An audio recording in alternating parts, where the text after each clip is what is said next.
Operation Handclasp touches down at Ohaki Aerodrome on the first stages of the New Zealand Goodwill mission by the American Far East Air Force. Air refueling is a great step in solving the problems of long-distance flying. The American Air Force has indeed demonstrated that it's only a handclasp that separates our countries. At Kuala Lumpur, the officer commanding the Special Air Service New Zealand Squadron, Major Frank Rennie, briefs Corporal Huia Woods for a forthcoming jungle patrol. They're going in to search for terrorist hideouts, and in the hand, equipment to speak the only kind of language that can answer terrorism. They move silently, with no badges of rank or insignia, days on end, ever on guard, trying to be as invisible as possible, to see before they're seen and shoot before they're shot at.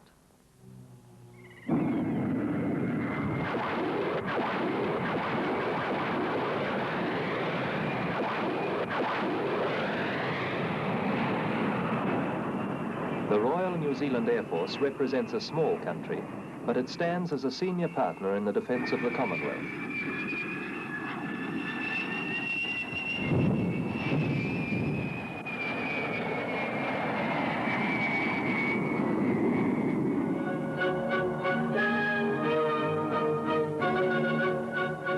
These are no ordinary sightseers, they're Kiwis, SAS and RNZAF personnel recently stationed in Thailand with United States troops to avert trouble on the Laos border. Carried out as a joint SAS-United States exercise, these patrols simulate combat conditions. If the Cold War in the area warms up, these highly trained New Zealand paratroopers will act as a guerrilla unit behind enemy lines.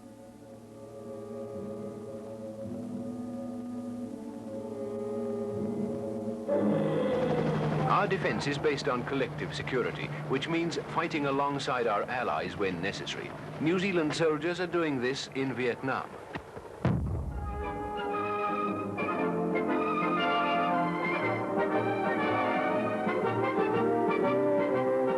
And after a meal, a letter from home really makes the day.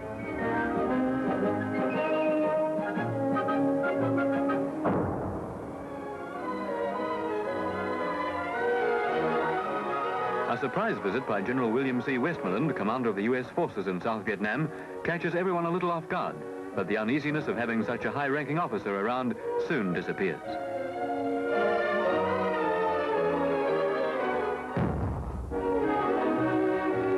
With the Americans camped only a few yards away, the artillerymen are soon swapping nets. Although also 105mm, the American guns cannot be transported to another location swiftly.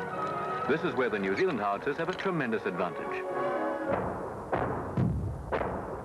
When the New Zealand government decided to support the US intervention in Vietnam, they had to have some justification for what they were doing. And the old domino theory, that of the red bogey, was hauled out as usual. This time it was Communist China. In Asia, our troops meet revolutionary warfare. The army has ingenious means to prepare them. The importance of studying this type of warfare is now underlined by the fact that for the first time we are committed in terms of ground troops to the mainland of Southeast Asia. Now Mao Zedong will need no introduction, and he's assisted by General Giap, who directed the Viet Minh operation so effectively in the Indochina War. The two experts outline the stages of communist subversion. They show the recruits how the local administration of an area can be gradually undercut until the infiltrators hold complete control. They paint a frightening picture of the certainty and deliberation of communist strategy, and there's no laughter from their audience as they detail the destruction of a nation. You know, you don't always win. What about Malaya and the Philippines, for example? Colonel, what about our successes? What about mainland China? What about Cuba? What about North Vietnam, and in the very near future, South Vietnam, and shortly after that, you keep your eyes on Cambodia, Thailand, and Malaya. Please face facts. You can't win. What I would like you to do, and what I'm sure you will do here in New Zealand, is to just sit here patiently and wait for us, and we will come to you. The most powerful and influential nation in Asia, China, dominates Asian and Pacific defense strategy. this restless giant of 750 millions must seek to expand. But the New Zealand government hadn't recognised or hadn't realised just the level of protest that would develop against their decision to send New Zealand troops. At first, the demands were very much stop the war, withdraw New Zealand troops.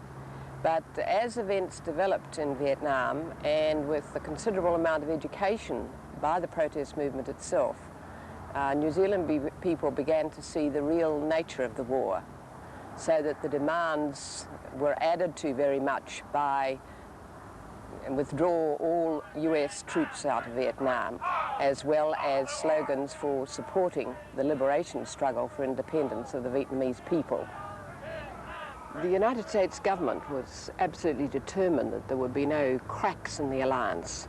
So particularly during 1966 and 1967, they sent out a number of presidential envoys to New Zealand to make sure that the pressure was still on the New Zealand government. Mr. Hubert Humphrey, the Vice President of the United States, arrives just 48 hours later amid demonstrators and counter-demonstrators. Accompanied by Mr. Averill Harriman, America's roving ambassador, they're here to acquaint Cabinet with the results of the talks in Hawaii between their president and the leaders of South Vietnam, along with other world problems. At the same time, US warships began appearing in New Zealand harbours. This was to put pressure on the government, but really mostly to impress New Zealand people with the rightness of the American cause in Vietnam. The main visitor to New Zealand, I suppose you would say, during that year was Johnson himself in October 1966. It's obvious that the overcast, showery weather has not dampened the enthusiasm of the crowd present to say hello to President and Mrs. Johnson as they start a whirlwind 24-hour visit to New Zealand. The first President of the United States of America ever to visit this country, he is greeted by the Prime Minister, the Right Honourable Keith Holyoake.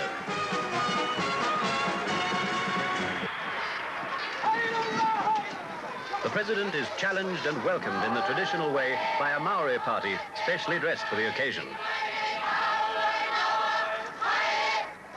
The New Zealand government pulled out all the stops to make sure that the New Zealand people were aware that we were all the way with LBJ, if you like. The schools were shut, tremendous publicity was put out to get people out onto the streets.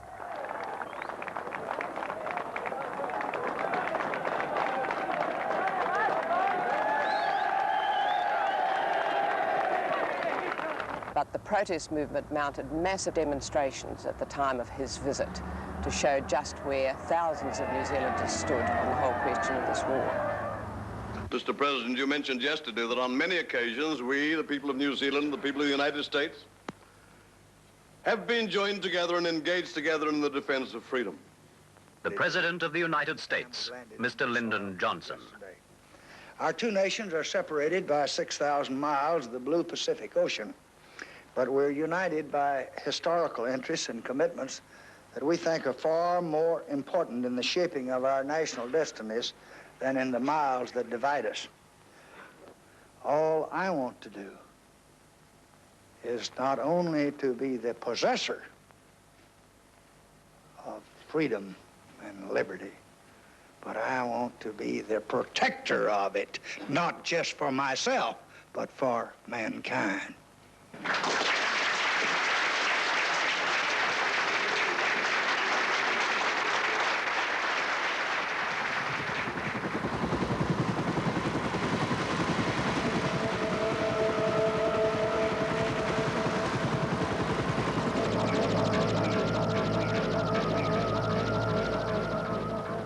In 1967, two other presidential envoys came out to New Zealand, Clark Clifford and Maxwell Taylor, with the express purpose of trying to get the New Zealand government to increase its military commitment in Vietnam. It is very interesting because when Clark Clifford was up in Parliament buildings there behind us and looked out the window and saw thousands of people who demanded that the US and New Zealand forces and others get out of Vietnam, He wrote in his memoirs a couple of years later that he was puzzled, concerned, and very troubled at what he'd seen, and he realized that he was not going to get any more troops from New Zealand. He didn't. So I think we can really say that the protest movement had a tremendous influence in making sure that only a token force from New Zealand ever went to Vietnam. Although the United States lost the war in Vietnam, there's been no significant change in so much as they've moved out of Asia, but have established bases in the islands along the Asian hinterland, stretching from Japan, Korea, the northwest Pacific, like the Philippines, down through into Australia and New Zealand. As well as the military bases established in these islands, the treaties that they have been forced to enter into with the states are the legal documents binding them to assist the Americans in their aggressive, expansionist foreign policies in the Asian and Pacific area. According to the treaty that has been negotiated, but it has not been ratified because our people have refused to ratify it. It is called the Compact of Free Association. The treaty gives United States rights to invite armed forces from any other countries to use our islands for military training, and to use a part of our islands for to store their nuclear weapons. New Zealand's role hasn't changed all that much from its involvement in the days of the Vietnam War. In fact, it seems to have intensified through mutual assistance programs. New Zealand soldiers are still training in fighting guerrilla campaigns in the Asian and Pacific Islands, and as such, they assist the United States in upholding the existence of repressive regimes in some of those Pacific territories, such as the Philippines. The United States has, in many instances, been inviting the New Zealand armed forces, to train in its so-called Cope Thunder exercises, as well as the Spec Warex, or special warfare exercises that are being regularly held on Philippine territory. Also, Filipino armed forces personnel in their significant numbers, and most of these have been Philippine pilots, have been trained by the New Zealand government to strafe and bomb populations in the Philippines. The Philippine government at present is having a hard time trying to contain what it refers to as a communist insurgency in the Philippines. However, this so-called communist insurgency, which the U.S. governments and the Philippine governments refer to, is actually a broad opposition front by the people of the Philippines to establish and to have meaningful changes in Philippine society. And we in the Philippines are afraid that if this civil war escalates and goes out of hand, from the point of view of the Philippine and U.S. governments, and also given the strategic, economic, as well as military interests of the United States in our country, we are afraid that the U.S. Might invoke the military alliance that it has with the New Zealand and Australian governments, so that your countries will be involved on our soil, like they did in the Vietnam War.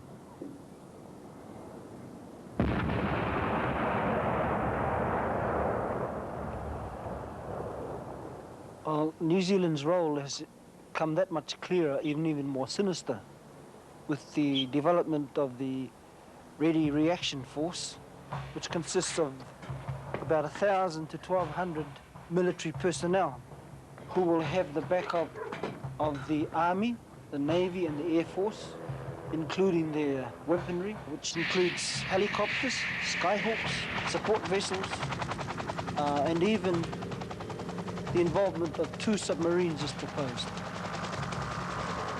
It will ensure that New Zealand acts as a kind of watchdog in the South Pacific.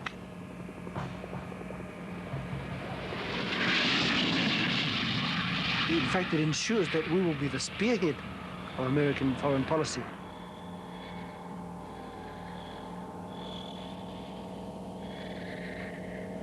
Speaking from a purely moral point of view, the fact that there are Māoris in this ready reaction force makes it even less palatable. E ai ki tātou ki te Māori. Me he Māori kei roto I tēnei taua, kātahi te mea kino ko tēnā. Kei te patu tātou I a tātou, nā rere ki oku whakaaro. Kaua tātou e whakauru ki roto I hēnei mahi kino, ki te patu I a tātou whanaunga, I roto I ngā mautere o te moana nui a kiwa.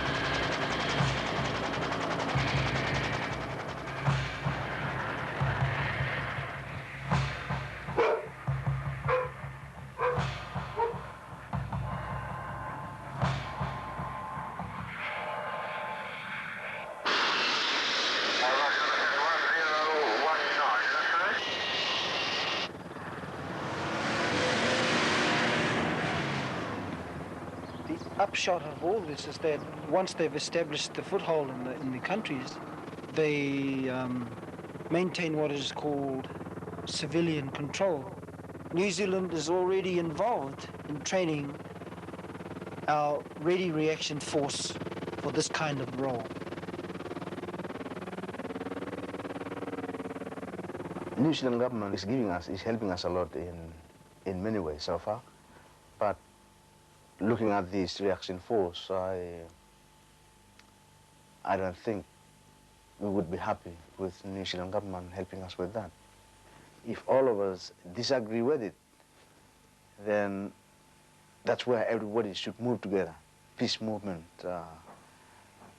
in the Pacific and in New Zealand, and particularly in Vanuatu, we could move together and try to put pressure on the governments who are involved in setting up this reaction force to put it off. From the indigenous point of view, from the Maori people's point of view, New Zealand's role is one which has a historical significance. We are sick of fighting wars, from the First World War to the Second World War, to the Korean War, the Vietnam War, and now the possibility of further wars, even nuclear wars in the Pacific area. The Māori people are no strangers to wars. Our people have fought for what they thought was the freedom of our country. For what?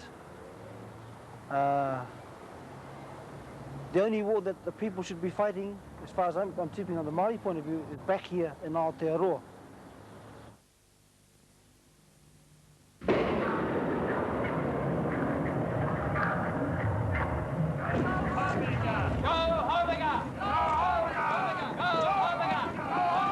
The Omega navigation station was proposed by the American Navy, and it was going to be built down by Lake Pearson. Now, the government tried to tell us that it would be really good for our merchant navy and for aeroplanes that got caught in storms and all sorts of other civilian purposes. But of course we discovered that because of the low frequency it couldn't be used for that, but it was ideal for submarine navigation. And so of course we got out and protested, and in Auckland over 2,000 students marched down the street. And it was massive, the teach-ins, the vigils, the work that we did.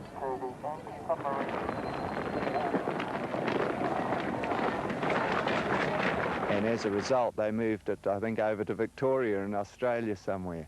And there are even protests over there too, but I think you could say from a New Zealand point of view, we won that one.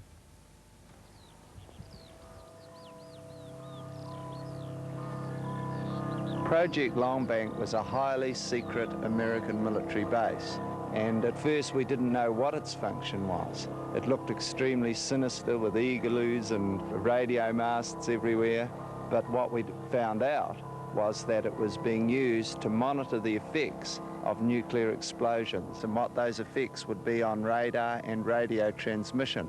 So in the event of a nuclear war, it would be very useful information. So we marched, and it created terrific national interest. There was enormous tension before. We thought we were going to have to storm the base and there'd be a lot of trouble. When we got there, the police were waiting for us and handed us leaflets showing us where we could march and where we could camp. Beautiful campsite for 150 of us. And then the next day, they opened up the base for the news media and any scientists that we wanted to put through it. And we couldn't believe the back down on the part of the government. So in actual fact, we opened it up and possibly negated a lot of its use as a result. We felt our protest was very effective. And again, well, I think they closed it down in about 1973. So it was another victory.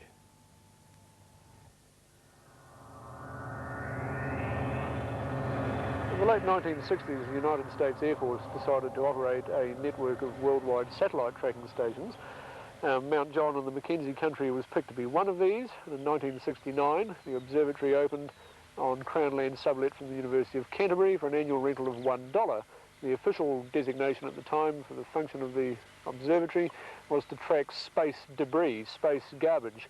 Its real purpose was that it was a space track program as part of the North American Aerospace Defence Command, NORAD. The Baker-Nunn camera here photographed quote-unquote enemy satellites continuously, sent that information back to NORAD headquarters situated under Cheyenne Mountain in Colorado, and if it was deemed necessary in the event of war to shoot down these so-called enemy satellites, the targeting information provided from Mount John and other observatories in the network could be sent to Johnston Island in the Pacific, and from there nuclear-tipped missiles could be fired to shoot the satellites down.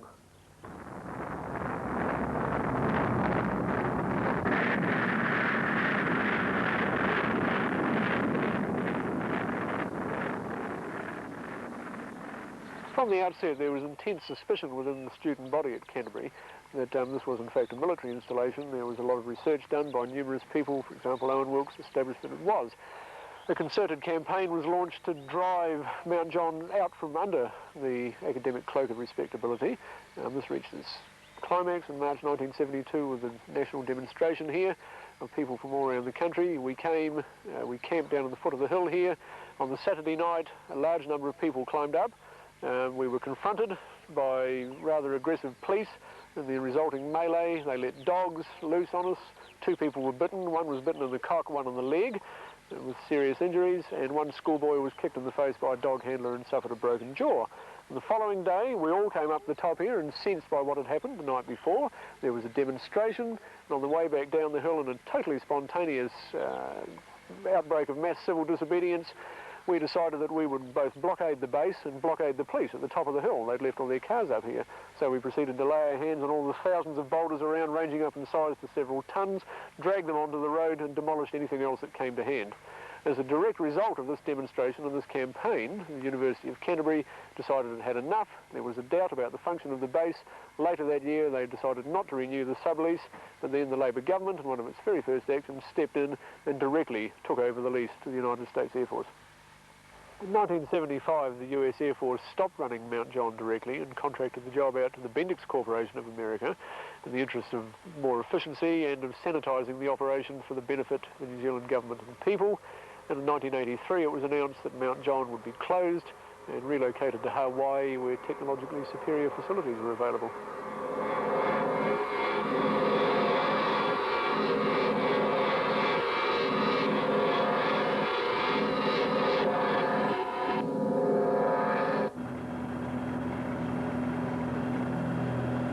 After the Mount John protests, the anti-base campaign turned its attention to Christchurch International Airport. where the United States Navy had the Operation Deep Freeze base. The campaign culminated with a national demonstration at Christchurch Airport in March 1973. Well, we were demonstrating against the military facilities which were operating at Hereward as distinct from the Operation Deep Freeze itself. In other words, we were demonstrating against the Naval Communications Unit and the US Air Force Military Airlift Command facilities, which we believe are there almost entirely for military reasons. Move back, move back. After the Mount John demonstration last year, we expected that the police were going to be reasonably militant about things, but this was a completely new experience. I don't think there's anything been like this in the South Island by the police ever. The police showed extreme skill and a very high degree of coordination in using large numbers of men marching with military precision. Their tactics when they were maintaining their blockades were extremely effective. Yeah, that wound that I got on my face was actually inflicted by Gideon Tate, the Commissioner of Police, who was personally masterminding the whole demonstration. The things that we were demonstrating against then and what are still at Christchurch Airport, first of all, there is the Naval Communications Unit, and this is a part of the United States Naval Telecommunications System. At Christchurch Airport, it's divided into two parts. At the airport itself, you have the receiver aerials. They're of two kinds. There's ones for listening to particular military bases, and there are omnidirectional ones for communicating with aircraft and ships. Within the communication centre itself, there are fancy receivers, and at the time we were demonstrating, there were KW-26 encrypting machines for putting all the messages into code. The transmitting station for the Naval Communications Unit is located a few miles outside Christchurch, within RNZAF base Wedens, and there they have some quite fancy antennas and quite powerful transmitters. One of them is 40 kilowatts, which is a very big transmitter indeed, and they have antennas and frequency registrations for communicating with Hawaii, the continental United States, Australia and other places, as well as Antarctica. So the capability of the transmitting station is far more than is needed simply for communicating with the Antarctic. And we know now that in the 1960s at least, it was actually serving as a backup to the high-frequency transmitters at the US Naval Communications Station at Northwest Cape in Australia. The United States Navy claims that it serves purely for communicating with Antarctica now, but we have documents, official US Navy documents as recent as 1979, which describe it as still being part of the Naval Telecommunications System. The Naval Communications Unit has continued to be a focus of protest. On two occasions, someone has got in there and toppled antennas as a protest against visiting nuclear-powered warships. The other important thing at the Operation Deep Freeze base is the Military Airlift Command, or MAC. The Military Airlift Command is the outfit that flies the big transport planes all around the globe, carrying passengers and cargo to military bases everywhere. And in the event of a war or an invasion or anything like that, it's the Military Airlift Command planes that fly the troops into the crisis area. 2 or 3 MAC flights come in through Christchurch Airport every week, and over 50% of these flights have nothing whatever to do with Operation Deep Freeze itself. They're not carrying cargo for Antarctica. The flights are purely for military reasons. The planes involved are mostly the huge C-141 Starlifters. Generally, the flights come from the continental United States through Hawaii. They pass through Christchurch to bases in Australia and then back through Guam to the US. We don't really know what kind of cargo the planes carry because New Zealand has waived all its rights to inspection.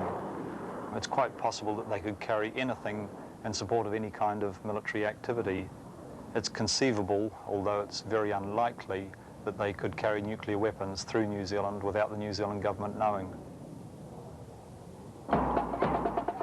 It has as I said, barracks for a number of individuals. It has a supply warehouse for both military and civilian equipping. There are also certain radio communications and satellite reception devices and dishes available in this vicinity. Part of that for meteorological uses, for development of weather maps and weather predictions for use in the Antarctic and flights to and from. It is all in American hands. What does our independence mean under all this? Do you give votes to the President of the United States? Where's your democracy? It doesn't mean a damn thing. The transit circle facility being built here on top of Black Birch Mountain in sunny Marlborough will be operated when constructed by the United States Naval Observatory. Why the American military wants a site here is because they want to precisely map southern hemisphere stars. They want an observatory approximately 45 degrees south. There is already the Carter Observatory up here on this hill, and they wanted one in a country of a sympathetic ally with a stable government. In fact, the New Zealand government provides the land for this at a rental of $100 a year.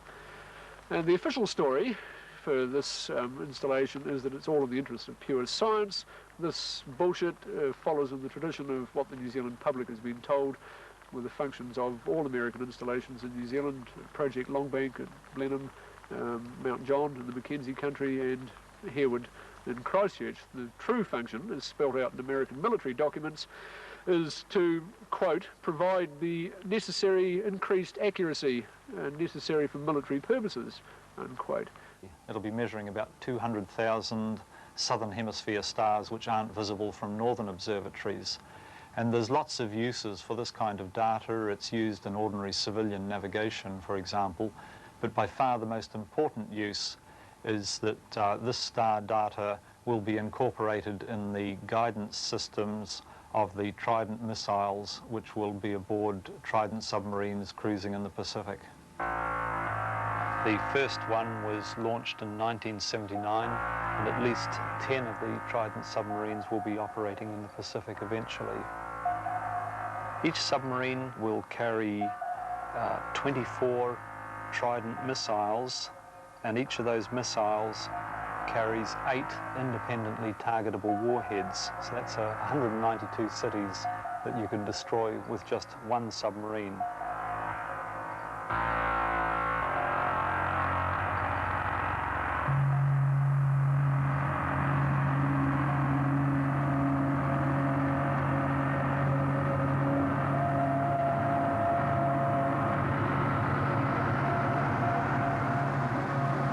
Trident missile gets way out into space in the middle of its trajectory, it brings into action a small telescope in the nose cone of the missile, which takes a fix on a particular star, and it actually navigates itself by reference to that star. This is all part of a new an aggressive strategy which is called the counter-force first strike strategy, which targets Soviet missile silos, etc., rather than cities, and therefore exact targeting capabilities are required. If they can do it, and they can develop a first strike strategy, first strike capability strategy, that makes nuclear war all the more tempting, and it makes it all the more likely that it'll happen. And this piece of tranquil Marlborough countryside could in fact play a reasonably essential link in a chain that leads directly to World War III.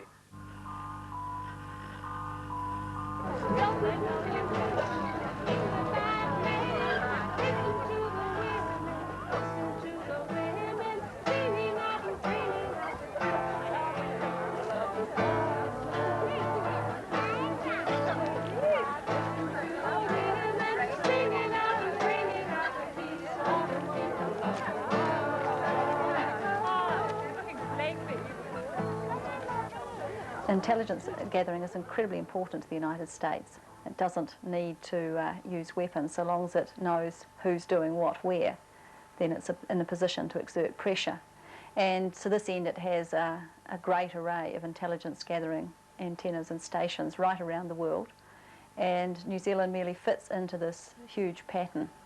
And so we are being expected to monitor what's going on out in the Pacific and pass this back to the United States.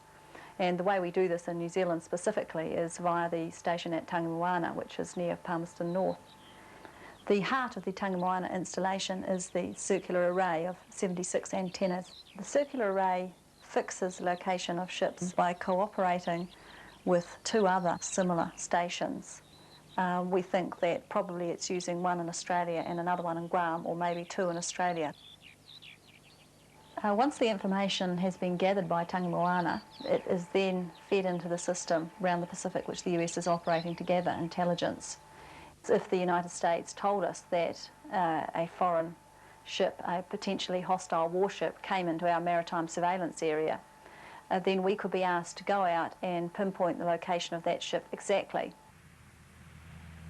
There are 5 Orion aircraft which form number 5 Squadron based at Whenuapai, and they're making regular patrols throughout the Pacific. They're covering a huge area all the way to the equator and back again.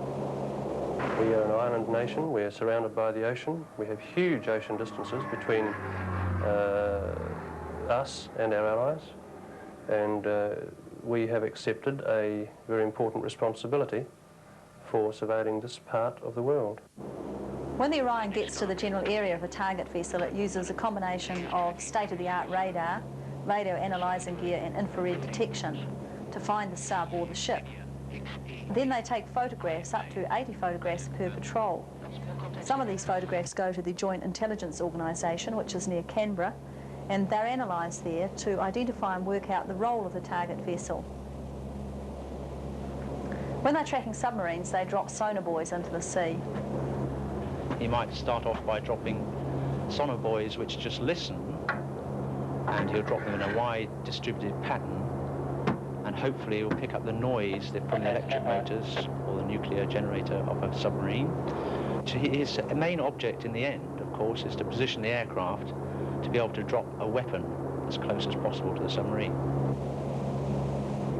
In the anti-submarine environment, if you're on an exercise, there's little difference between pretending to drop a weapon and actually dropping the weapon. Except that you don't perhaps kill people. Yes, that doesn't really enter your mind.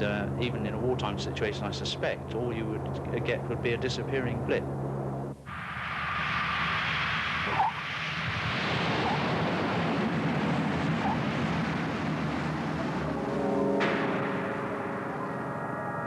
Over the years, there have been lots of research contracts from the United States Department of Defence fulfilled at New Zealand universities. At the present time, the University of Waikato has a contract from the United States Army, for example. The DSIR has also done quite a bit of military research, in particular the Physics and Engineering Laboratory. But the most important institution doing military research in New Zealand is the Defence Scientific Establishment, located in the Devonport Naval Base. Amongst other things, New Zealand scientists there have earned quite a reputation for expertise in the study of underwater sound. For this kind of work, the United States Navy has provided us with a research vessel, the Tui. Underwater sound is very important in the detection of submarines. The only way you can detect a submarine is by either bouncing a sound wave off it or listening to the noise that the submarine itself makes. This is very important in the arms race because at the moment nuclear missile submarines are thought to be relatively undetectable, and so it's very destabilizing, and this is one of the most important developments in first strike nuclear capability by the United States.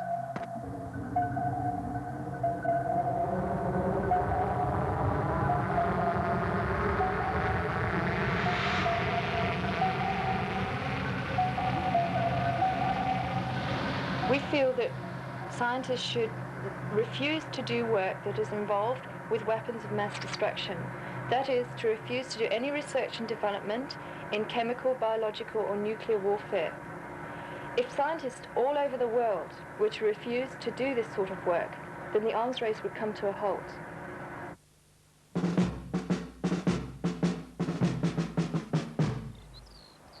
Fire mission! Fire mission! Enemy tank! Enemy tank! Right front! Right front! 1,600 meters! 1,600 meters! Fire when ready! Fire when ready!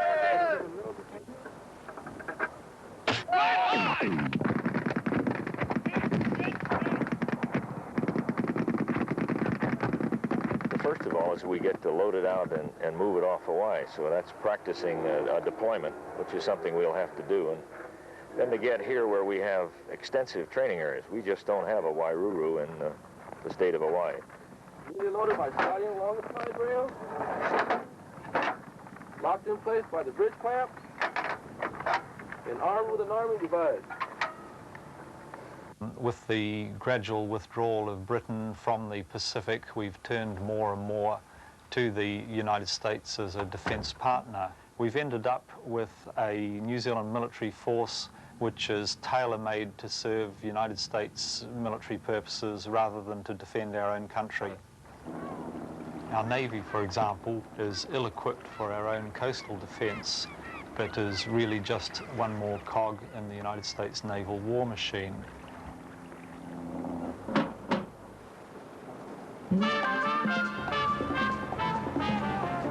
That is our ANZUS lifeline. We're on board the New Zealand frigate Taranaki, 50 miles south of Norfolk Island, and about to make the American connection. Join us as we take close-up aboard the nuclear warship Truxtun. The joint naval exercises have at least two psychological objectives.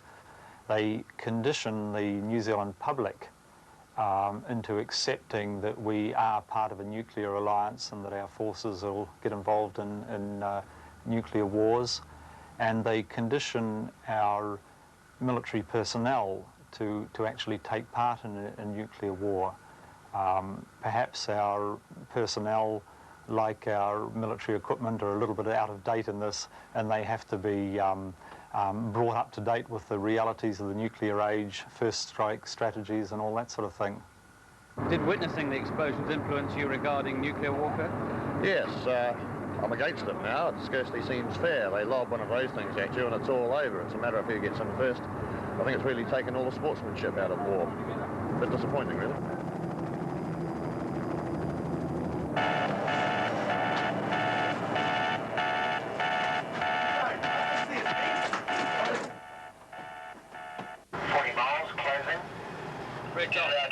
Room at action stations.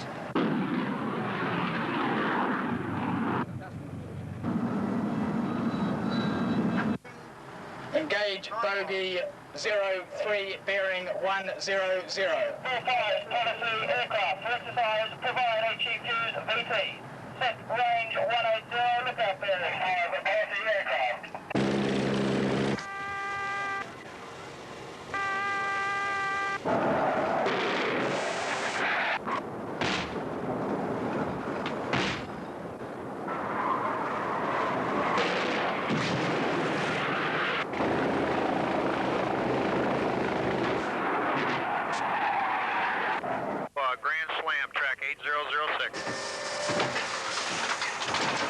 Both rails ready for launch, both Terriers.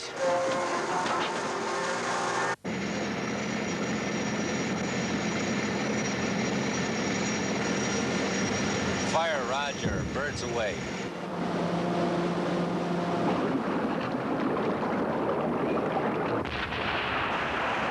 Rails rearm, both Terriers.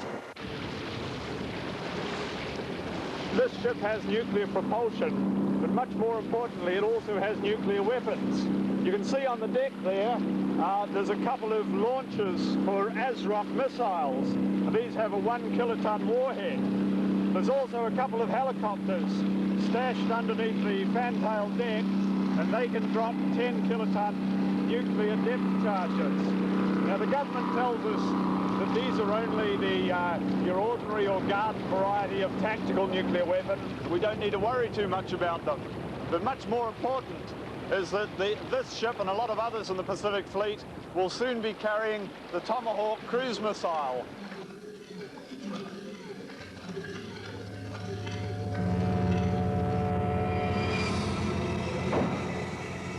The Tomahawk is a long-range cruise missile. It'll go 2,500 kilometers, and it's got a very big warhead.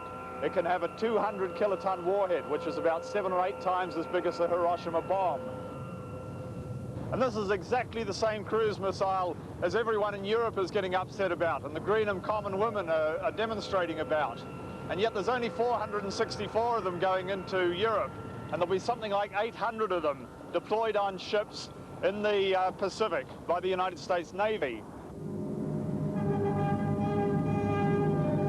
A sleek, dark shape in the early morning on Wellington Harbour is the United States nuclear submarine Halibut, the first nuclear-powered vessel to visit New Zealand.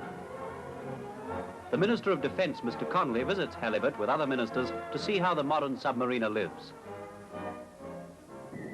Submarines are now missile carriers. Sealed in its hangar, the Regulus can be transported underwater 600 miles a day and launched at targets 1,000 miles off. USS Halibut is the first nuclear submarine designed to launch guided missiles from the sea. The next development, undersea launching. The origin of the nuclear-free zone idea in New Zealand goes back to 1962. At that time, we got the idea actually from Australia, from the then leader of the Australian opposition, who put forward a proposal not for a nuclear-free South Pacific, but for a nuclear-free Southern Hemisphere. And we thought that was a jolly good idea, and we picked it up and we used it in petitions and we used it on our marches in the early 1960s, and we called it our No Bombs South of the Line plea. In the early 1970s, the nuclear-free zone movement got an added impetus. I think a lot of the worry there was to do with the atmospheric tests that the French were conducting on Maire at that time, and a number of individuals decided that the way to approach this was to take a boat up to the testing area. That was a very powerful form of protest that involved the Campaign for Nuclear Disarmament and involved the Greenpeace organisation and some other independent groups as well.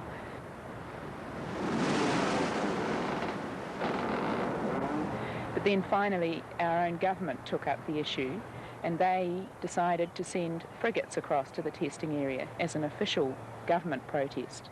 We're a small nation, but we will not abjectly surrender to injustice. We shall continue to condemn and oppose the testing of nuclear weapons, whether by China, France, or any other nation, by every means properly open to us to use. At that time, Fiji was in a very pivotal position to take the lead in the South Pacific.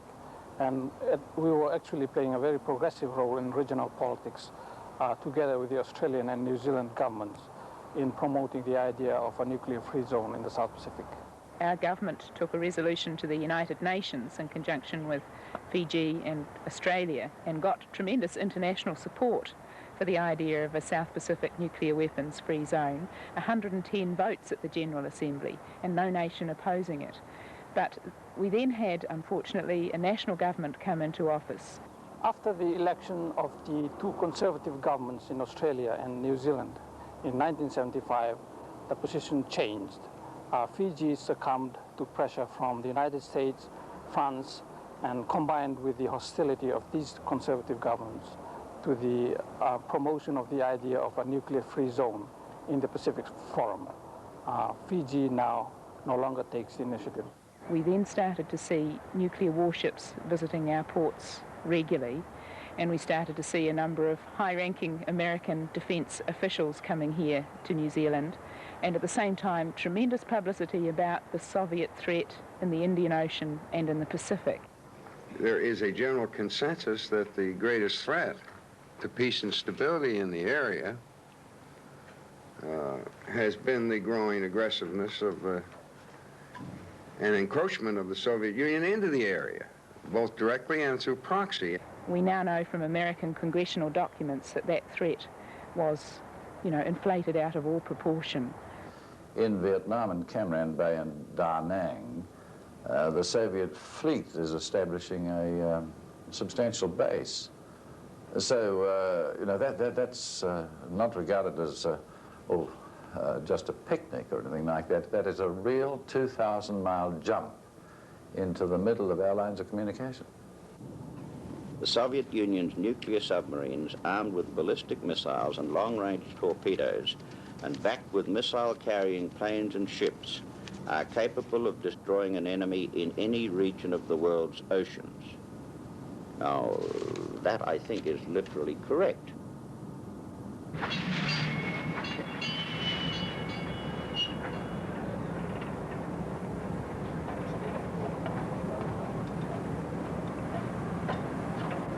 There's only one power on Earth that can resist that aggression, and that's the power of the United States of America. And we must be thankful that in spite of the catastrophe of Vietnam, catastrophe caused by the unwillingness of the American administration to use their ultimate weapons. What did you mean by that? Well, I think it's very obvious, isn't it? I'd like you to explain. Well, look, I mean, you ask a silly question, you get a silly answer. You know what I mean. I think everyone else does. You feel the Americans should have used nuclear weapons in Vietnam? No, I don't. I didn't say that.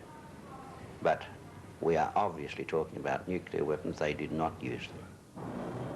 In keeping with the standing Navy policy, we can neither confirm nor deny the presence of nuclear weapons aboard any of our warships.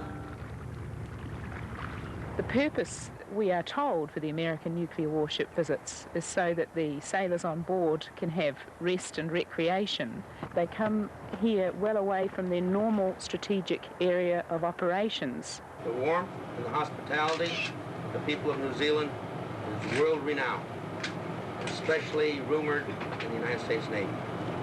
They seem to think that we're important to them, and I wonder sometimes whether the reason why we're important to them is because we give them a certain moral credibility for their nuclear strategy. The time has come. Defend yourselves against nuclear death. Now together we are strong. Take your ship and get out of this harbour. Get out of the South Pacific as well. The time has come. Defend yourselves against nuclear death. Now together we are strong. You are most unwelcome here. Captain, please remove this vessel. It is in a nuclear-free zone. We are not going to be moved by them because we believe that they are misled. Genuinely concerned people, but misled. We don't want no nuclear war. 1, 2, 3, 4. We don't want no nuclear war. 1, 2, 3, 4.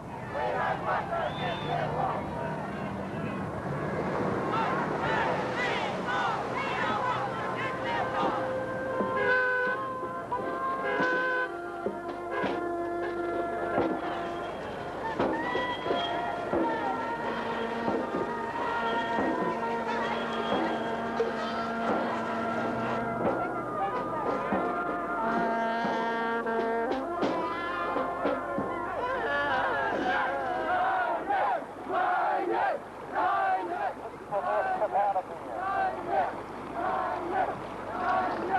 3, 4. We don't want no nuclear war.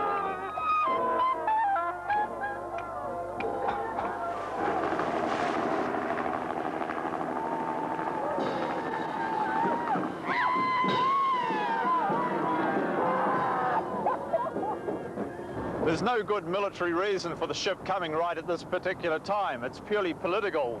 They're trying to break down the resistance of New Zealand and any other countries that don't want to have anything to do with this kind of ship.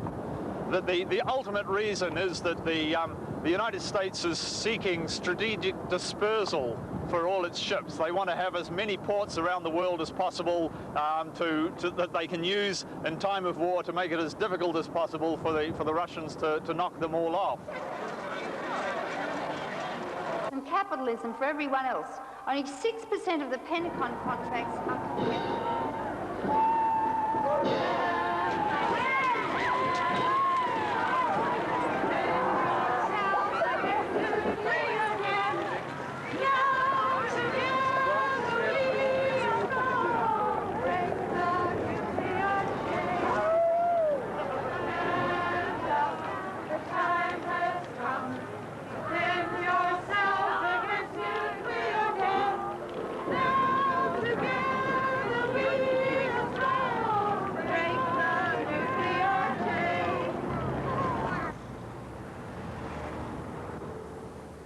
The real issue I submit to you is whether your Labour government is going to be prepared to welsh on the commitment it made in opposition, the way the Australian Labor government has done, now that it's government? Well, I can tell you this, that I have absolutely no plan to do that. I have been the subject of much representation by interests from the United States and Australia in the run-up to the election and since the election. Not the slightest sign of that buckling has taken place as far as I am concerned. It is basic to our policy. It is in the interest of New Zealand's security, and it is something which our friends will themselves accommodate to.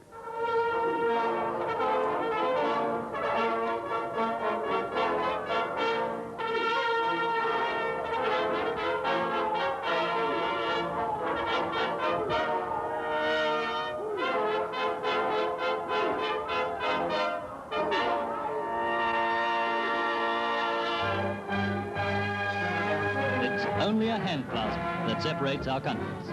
And in the hand, equipment to speak the only kind of language that can answer terrorism. We in the Philippines are afraid that your countries will be involved on our soil, like they did in the Vietnam War.